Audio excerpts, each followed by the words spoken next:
I never particularly wanted to be famous. I just wanted to be able to pay the bills that were mounting up. I was out of work for quite a while. After Jerry Lee Lewis, Gene Vincent, I was in a band called The Outlaws, and then we fell apart, and then I was doing a few sessions with Joe Meek, who wrote Telstar. He helped out money-wise, and then I had a pretty sparse time from like 66 to probably 68.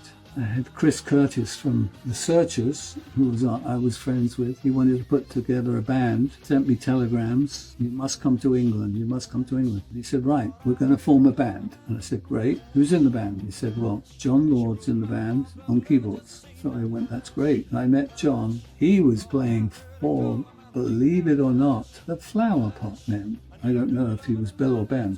Flower Pot Men are quite important to me and my family. I saw him and I was well impressed. And John and I got together. I said, well, if we could get this drummer that I've seen in Hamburg, who's incredible, that was Ian Pace. I said, but I don't know how to get hold of him. So we were holding auditions in this old house. These singers turned up.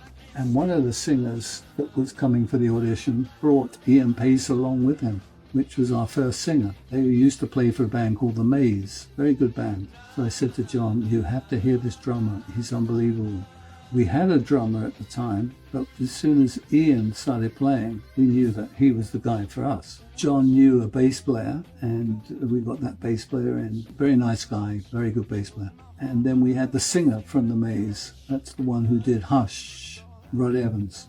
Great guy, great singer, but he was a little bit too croonerish. And I went to a club. We played at a club, Mothers, in Birmingham. And Robert Plant got up and sang with the band that was playing. And I thought, that's the kind of singer we need in our band. I spoke to my friend Mick Underwood, who's since passed on. And I said, do you know any singers? He said, yes, our singer. I said, well, surely you need your singer. He said, no, we're breaking up. And that was Ian Gillan. So I went to see Ian Gillan, and I was very impressed with his screaming and the way he looked. He looked like Jim Morrison, so that helped. And we got together with Ian, and I was very impressed with Ian's scream. He could scream like Arthur Brown. I don't know if you've ever heard of Arthur Brown and Fire, great record. And he could scream a bit like Edgar Winter. Edgar Winter could scream too. So I was impressed with that. And to me, it was a little bit of competition for Robert Plant, who I knew very well, great guy. It seemed to work. But had it not been for me seeing Robert Plant singing at the Mothers Club, I would probably never have changed the singer.